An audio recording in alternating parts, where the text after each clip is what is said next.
이제 오늘 우리에게 주신 하나님 말씀 함께 나누겠습니다. 오늘은 창세기 20장 1절부터 18절까지 말씀을 함께 보겠습니다. 창세기 20장 1절부터 18절까지 말씀 교독해서 봅니다. 아브라함이 거기서 네게브 땅으로 옮겨가 가데스와 술 사이 그랄에 거류하며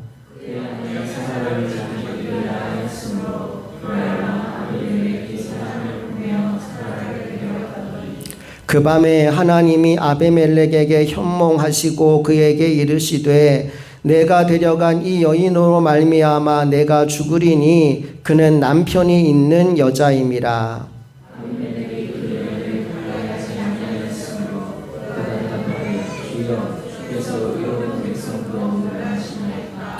그가 나에게 이는 내 누이라 하지 아니하였나이까. 그 여인도 그는 내 오랍이라 하였사오니 나는 온전한 마음과 깨끗한 손으로 이렇게 하였나이다.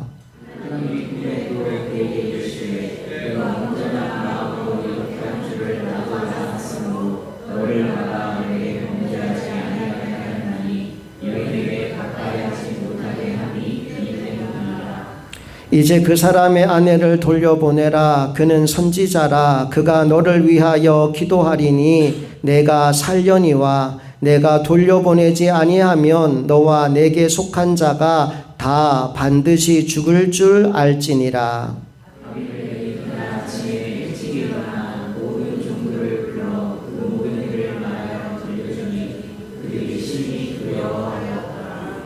아비멜렉이 아브라함을 불러서 그에게 이르되 내가 어찌하여 우리에게 이렇게 하였느냐. 내가 무슨 죄를 내게 범하였기에 내가 나와 내 나라가 큰 죄에 빠질 뻔하게 하였느냐. 내가 합당하지 아니한 일을 내게 행하였도다 하고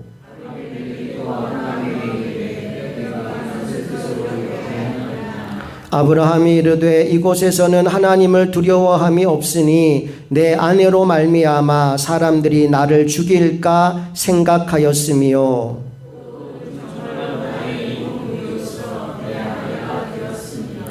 하나님이 나를 내 아버지의 집을 떠나 두루 다니게 하실 때 내가 아내에게 말하기를 이후로 우리의 가는 곳마다 그대는 나를 그대의 오랍이라 하라. 이것이 그대가 내게 베풀 은혜라 하였었노라.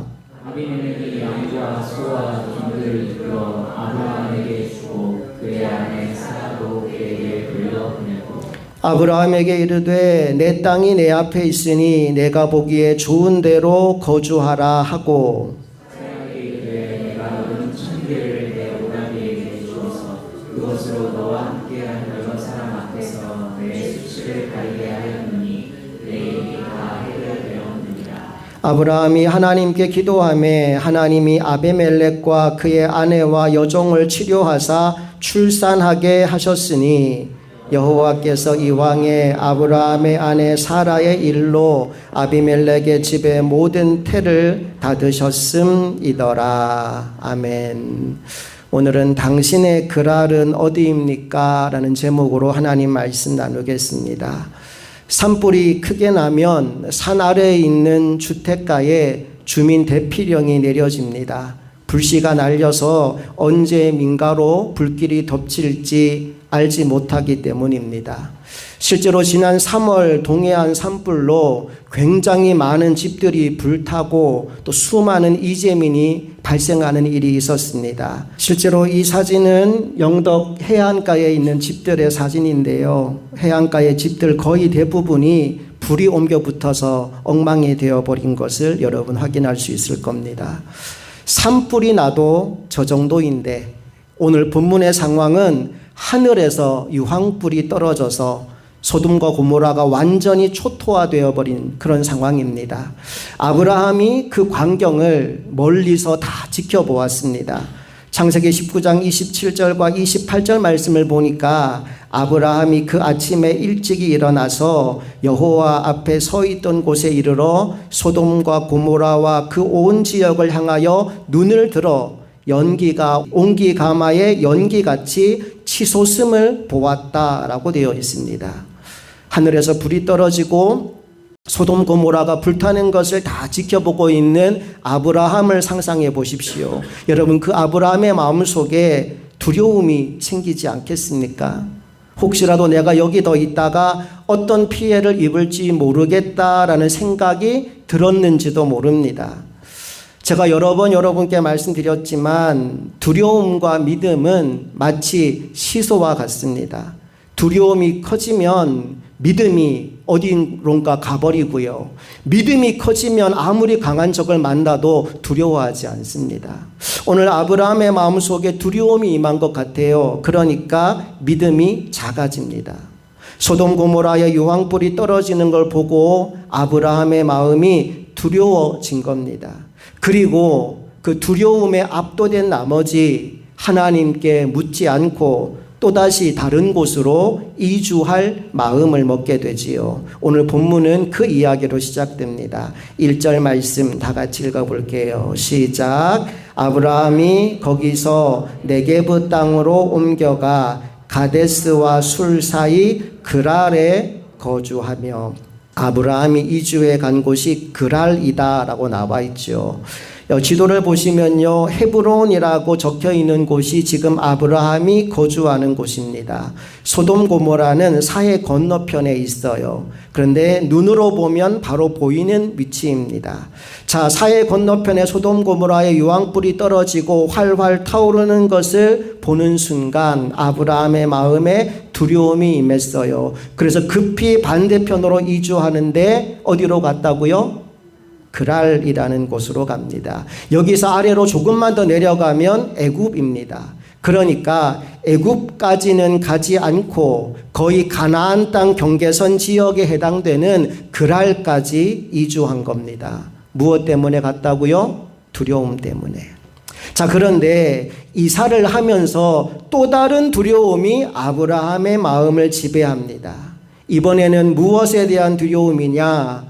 내 아내가 너무 예뻐서 그 땅 주민에게 빼앗길지도 모른다는 두려움.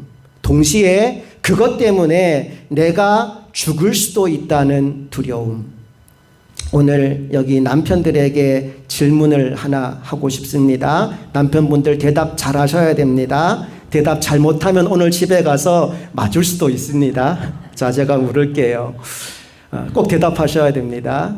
내 아내가 비록 나이를 좀 먹긴 했지만 지금도 여전히 아름답다 하시는 분들만 아멘. 할렐루야. 안혁시 장로님 목소리가 제일 컸던 것 같아요. 여러분, 아멘 하신 분들 아브라함 병에 걸리신 분들입니다. 오늘 아브라함이 그렇게 생각한 거예요. 내 아내가 나이를 좀 먹긴 했지만 여전히 아름다워서 내 아내를 빼앗길지도 모른다. 그 두려움이 음습해 오니까 뭘 하게 되지요? 또다시 거짓말을 합니다. 이 여자는 내 아내가 아니라 내 누이라고요. 여러분, 이 장면 어디서 본 것 같지 않습니까? 창세기 12장에서 애굽에 내려갔을 때 똑같이 이렇게 했거든요. 그리고 그때 애굽왕 바로에게 아내를 빼앗기고 망신만 당하고 애굽에서 빠져나온 경험이 있는데 한 20년쯤 시간이 지나고 나니까 그걸 또 까맣게 잊어버리고 똑같은 실수를 반복하고 있는 겁니다. 자, 그 거짓말의 결과가 무엇일까요? 또다시 아내를 빼앗기게 된 거예요. 2절 말씀 함께 읽어봅니다. 시작. 그의 아내 사라를 자기 누이라 하였으므로 그랄 왕 아비멜렉이 사람을 보내어 사라를 데려갔더니. 여기서 이제 이런 질문하는 분이 나올 수 있어요. 아니, 지금 사라 나이가 90살인데 할머니가 이쁘면 얼마나 이쁘다고 그랄 왕이 그녀를 보쌈에 가겠느냐는 거예요. 일리가 있는 말이죠. 사실 이 질문에 대해서 성경은 침묵하고 있기 때문에 정확한 답을 알 수는 없지만 아주 흥미로운 해석을 하시는 분이 계십니다. 제가 대학 다닐 때 구약학을 가르쳤던 왕대일 교수님이 쓰신 책 중에 아브라함의 믿음, 아브라함의 실수라는 책이 있어요. 그 책에서 이 부분을 교수님이 이렇게 해석해 놓았습니다. 제가 읽어드릴게요. 그때 하나님께서는 아무도 몰래 사라의 몸을 회춘시켜 놓았다. 무심코 자기 아내를 바라본 아브라함이 그녀는 나의 누이이다 라고 중얼거린 것도 따지고 보면 우연이나 실수가 아닐런지 모른다. 아브라함의 눈에는, 그리고 그랄 왕 아비멜렉의 눈에는 사라가 노쇠하고 달거리가 끊긴 여인이 아니었다. 그랄 왕에게 사라는 성적 매력을 지닌 여인으로 버젓이 되살아나고 있었다. 이렇게 적어 놓으셨어요. 말씀의 흐름을 보면 오늘 이 사건 이후에 그 다음 해에 무슨 일이 일어나느냐? 사라의 몸을 통해 누가 나와요? 이삭이 출생하는 겁니다. 내년에 아이를 낳으려면 사라의 몸이 적어도 아이를 낳을 수 있는 수준으로 바뀌어져 있어야 하지 않겠느냐는 거죠.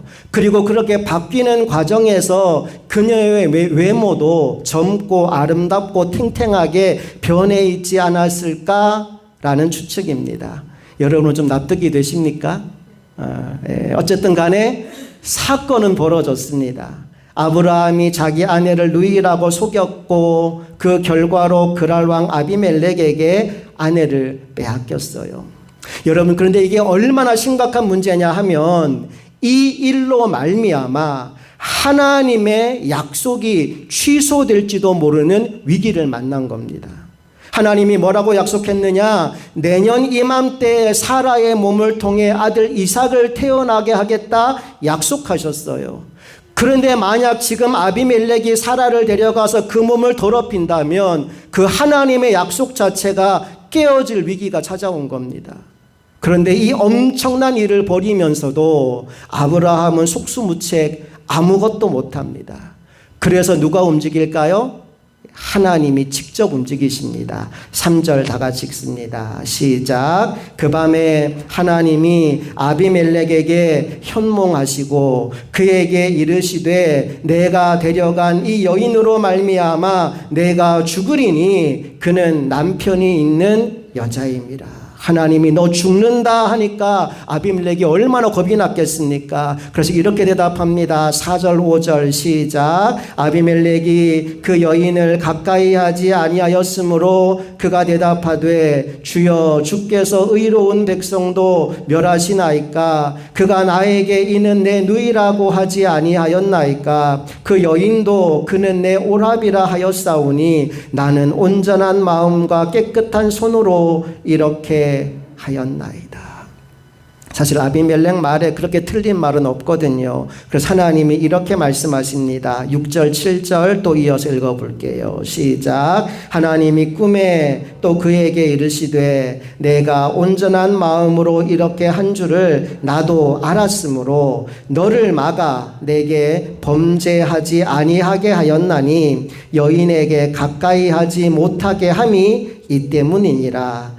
이제 그 사람의 아내를 돌려보내라. 그는 선지자라. 그가 너를 위하여 기도하리니 내가 살려니와 내가 돌려보내지 아니하면 너와 내게 속한 자가 다 반드시 죽을 줄 알지니라. 사고는 누가 쳤어요? 아브라함이 치고 뒷수습은 누가 해요? 하나님이 하고 계십니다. 이제 잠에서 깬 아비멜렉이 궁중 대신들을 다 불러 모아서 자신이 꾼 꿈 이야기를 들려줍니다. 그리고 이 모든 일의 원흉인 아브라함을 자기 앞으로 불러오게 하지요. 9절 읽어봅니다. 아비멜렉이 아브라함을 불러서 그에게 이르되 내가 어찌하여 우리에게 이렇게 하였느냐? 내가 무슨 죄를 내게 범하였기에 내가 나와 내 나라가 큰 죄에 빠질 뻔하게 하였느냐? 내가 합당하지 아니한 일을 내게 행하였도다 하고 너 왜 그랬냐 따져 묻고 있는 거죠. 그랬더니 아브라함이 하는 말이 뭡니까? 11절 읽어봅니다. 시작. 아브라함이 이르되 이곳에서는 하나님을 두려워함이 없으니 내 아내로 말미암아 사람들이 나를 죽일까 생각하였으며. 한마디로 하면 왜? 무서워서, 두려워서, 죽음이 두려워서 그 두려움 때문에 거짓말을 했다라고 말하는 겁니다. 여러분, 그런데 이 두려움으로 인한 거짓말의 뿌리에 뭐가 있는지 아십니까? 바로 불신이 있습니다.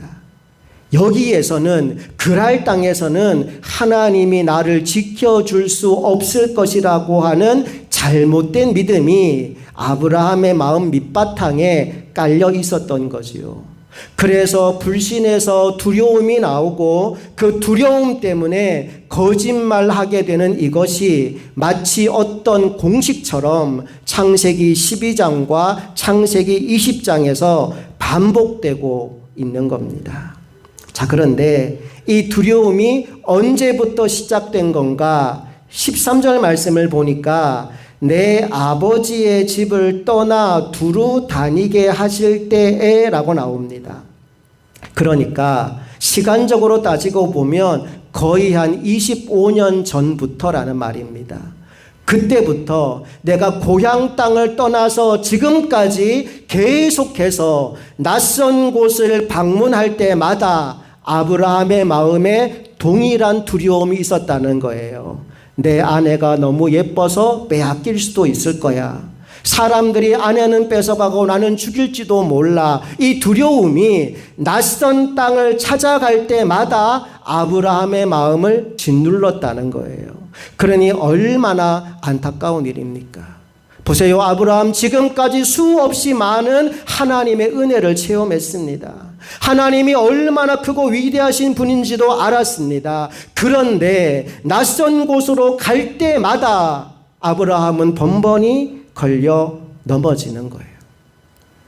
여러분, 그런데 이런 문제가 오늘 우리 안에도 있다는 거 아십니까? 설교하는 저의 삶에도 그런 부분이 있습니다. 다른 곳에는 쉽게 흔들리지 않는데 어떤 특정한 상황과 문제 앞에서는 자꾸 걸려 넘어지는 겁니다. 그 문제 때문에 수도 없이 회개하고 수도 없이 결심했는데 그 상황만 오면, 그 환경만 오면 여지없이 무너지는 거예요. 여러분, 나는 그렇지 않다 자신하지 마십시오. 고린도전서 10장 12절에서 바울이 이렇게 말했습니다. 다 같이 읽어봅니다. 시작. 그런즉 선줄로 생각하는 자는 넘어질까 조심하라. 오늘 아브라함도 무너졌습니다. 그 위대한 왕이라고 칭송받던 다윗도 무너졌습니다. 여러분 중에 나는 아브라함보다, 나는 다윗보다 더 나은 믿음의 사람이다 생각하시는 분 한번 손 들어보세요. 손 들면 제가 칭찬해 드릴게요. 칭찬받고 싶은 분들이 한 분도 안 계시네요. 예. 저도 감히 손을 못 들겠어요. 내가 아브라함보다 낫다, 다윗보다 낫다. 여러분, 자신 있게 손 못 드는 게 우리들입니다. 그 말은 아브라함도 무너지고 다윗도 무너졌다면 오늘 이 자리에 모인 저와 여러분들도 언제든지 무너질 수 있는 연약한 인생이라는 걸 우리에게 알려주고 있는 거예요. 사실 창세기 18장에서 만나본 아브라함은 엄청난 사람이었습니다. 하나님이 아브라함을 향하여 내가 지금 하려고 하는 일을 아브라함에게 숨기겠느냐라고 말씀하십니다. 그리고는 소돔과 고모라의 멸망에 관한 소식을 먼저 아브라함에게 들려주지요. 그때 아브라함이 하나님의 걸음을 멈추어 세우고 마치 흥정하듯이 이런 질문을 던집니다. 의로우신 하나님, 이 땅에 의로운 사람 50명이 있어도 그 땅을 멸하시겠습니까? 하나님 아브라함의 질문에 반응하지요. 의인 50명이 있다면 내가 용서하겠다. 그렇게 시작된 중보기도가 의인 10명에 이르게까지 이어집니다. 아브라함은요, 적어도 하나님의 발걸음을 멈추어 세우고 하나님의 뜻을 움직이는 그런 사람이었다는 거예요. 창세기 19장에서는 어떻습니까? 결국 의인 10명을 찾지 못하여 소돔 고모라가 멸망을 당하게 되는데 그때 롯의 가족이 그곳에서 빠져나와 생명을 건지게 됩니다. 누구 때문에? 아브라함 때문에.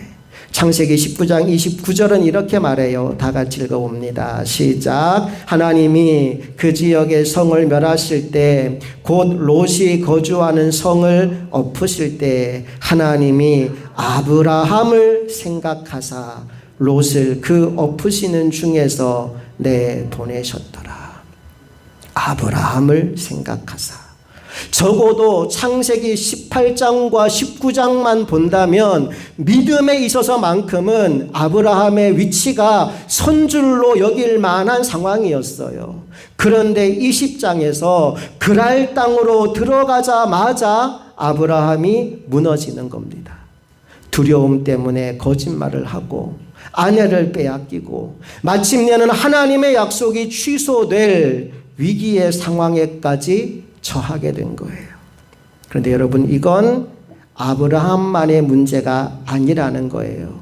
오늘 우리의 문제이기도 합니다. 그래서 이 시간 여러분에게 묻고 싶은 질문이 있습니다. 여러분의 그랄은 어디입니까? 여기서 그랄이란 내가 그 상황만 되면, 그 시간만 되면 여지없이 무너지고 죄를 짓게 되는 환경을 말합니다. 여러분 중에 어떤 사람은 주일날 교회에서는 거룩한데 나머지 6일 동안 세상에서는 전혀 그렇지 못한 분이 계실 겁니다. 소위 썬데이 크리스찬이라고 부르죠. 그런 분들에게는 평일의 삶이 바로 그랄일 겁니다.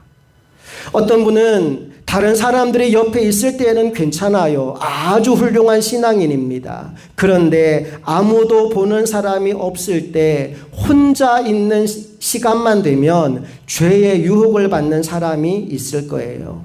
그에게는 혼자 있는 시간이 바로 그랄입니다. 오늘 여러분의 그랄은 어디입니까? 이제 그 그랄을 하나님께 내어드리십시오. 그 그랄을 하나님이 통치하게 하십시오. 어떤 청년이 음란물에 중독되어 있었습니다. 그런데 그걸 너무나도 끊어버리고 싶었습니다. 그래서 자신이 속한 믿음의 공동체에서 솔직하게 자신의 연약함을 고백했습니다. 내가 이걸 끊고 싶은데 끊지 못하고 있으니 나를 위하여 기도해 달라고 말이지요. 그리고 며칠 뒤에 이 청년이 청년부 담당 전도사님에게 전화를 합니다. 전도사님, 저 무서워요. 무슨 일이냐? 지금 부모님 여행 가시고 저 혼자 집에 있어요. 여러분, 다 큰 남자 청년이 혼자 집에 있는데 뭐가 무서운 걸까요?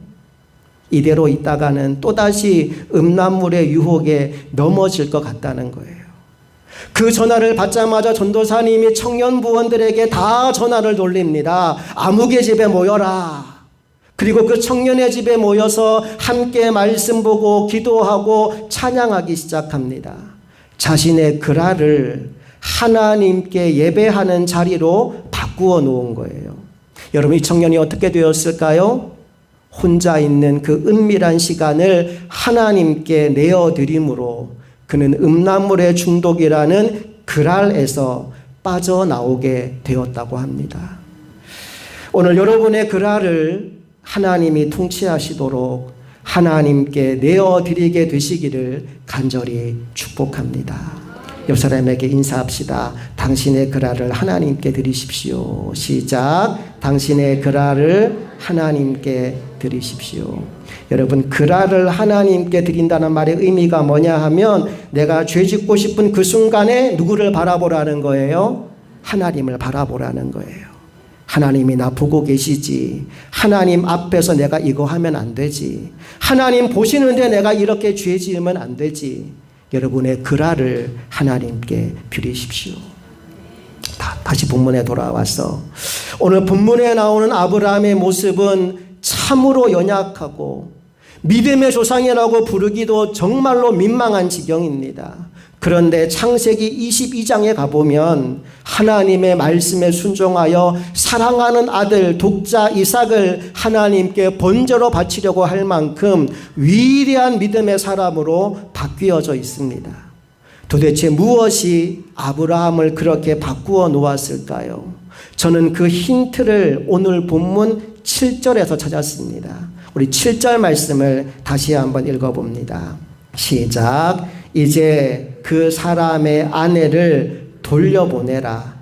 그는 선지자라. 그가 너를 위하여 기도하리니 내가 살려니와 내가 돌려보내지 아니하면 너와 내게 속한 자가 다 반드시 죽을 줄 알지니라.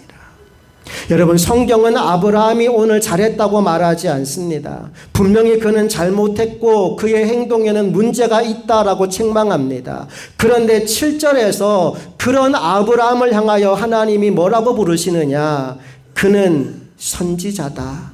그는 나의 종이다. 내가 그의 기도를 듣고 응답할 것이다 라고 말씀하고 있습니다. 지금 아브라함은요, 하나님의 보호와 하나님의 은혜를 무시했습니다. 그래서 그랄로 왔고 두려움 때문에 거짓말까지 했습니다. 그 결과 아내를 빼앗기고 또다시 무너집니다. 그런데 그런 사람을 향해서 하나님은 그래도 여전히 그는 나의 선지자다, 나의 종이다 라고 말씀하고 계신 거예요.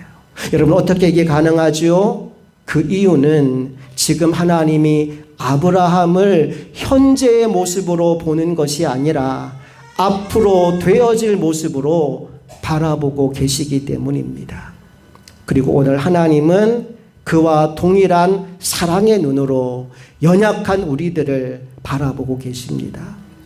로마서 5장 15절 말씀을 함께 읽어봅니다. 시작. 그러나 이 은사는 그 범죄와 같지 아니하니 곧 한 사람의 범죄를 인하여 많은 사람이 죽었은즉 더욱 하나님의 은혜와 또한 한 사람 예수 그리스도의 은혜로 말미암은 선물은 많은 사람에게 넘쳤느니라.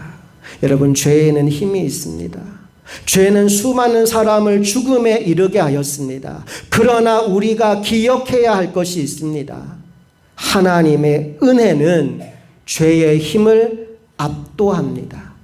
그래서 생명 안에서 왕노릇하게 만들어 주십니다. 17절 시작. 한 사람의 범죄로 말미암아 사망이 그 한 사람을 통하여 왕노릇하였은즉 더욱 은혜와 의의 선물을 넘치게 받는 자들은 한 분 예수 그리스도를 통하여 생명 안에서 왕노릇하리로다.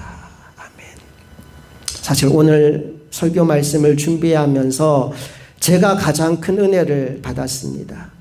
여러분, 제가 죄를 안 짓고 거짓말을 안 해서 지금 목사가 되어 여러분 앞에 서 있는 걸까요?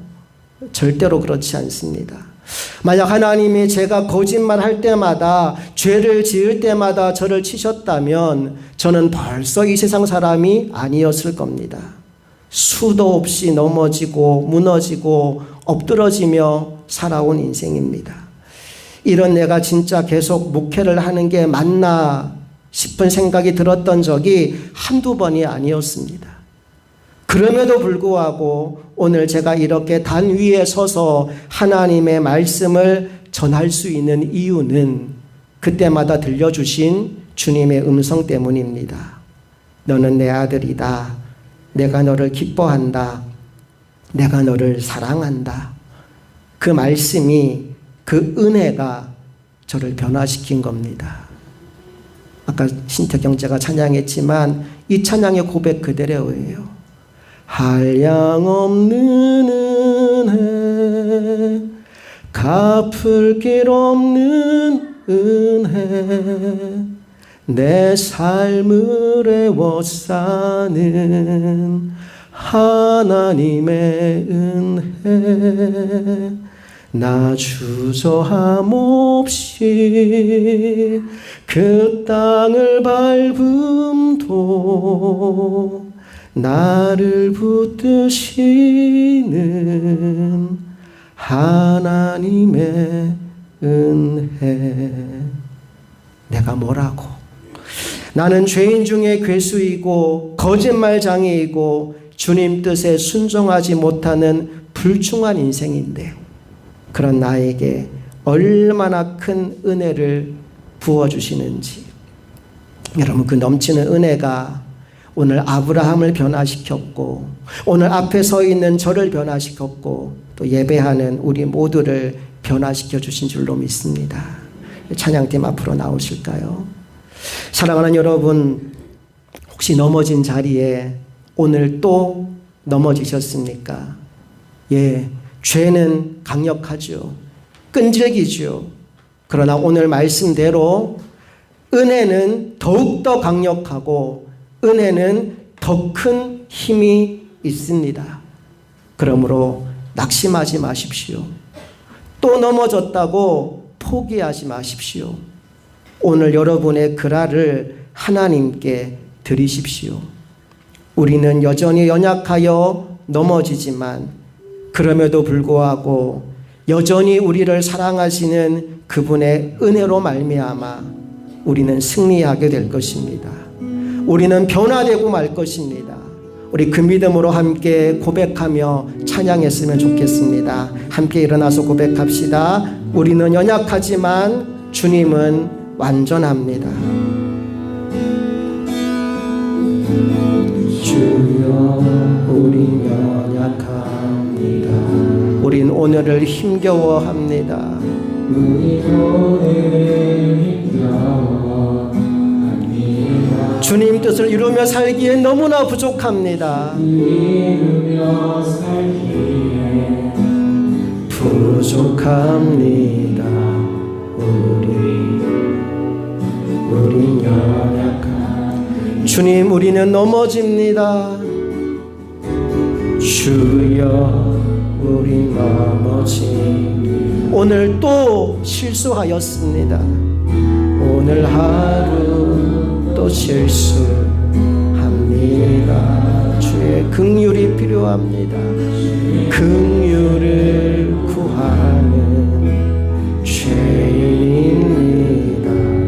우리 주만 바라보.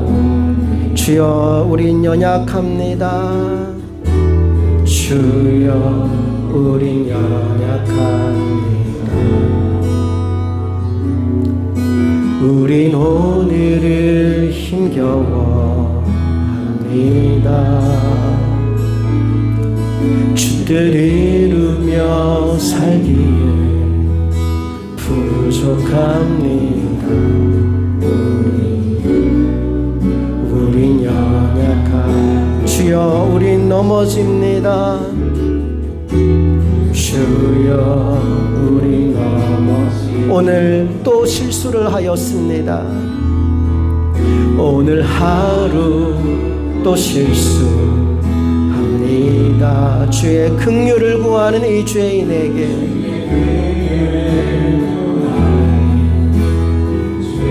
은혜를 베풀어 주실 주님을 바라봅니다. 주만 바라. 나는 연약하지만 주님은 강하시기에 주님의 은혜를 구합니다. 없는 주님의 은혜 온 세상 위에 넘칩니다. 가릴 수 없는 주 영광 온 땅 위에 충만합니다. 주님만이 길이오니 우린 그 길 따라갑니다. 그날에 우리를 오신 주는 완전한 없는 주님의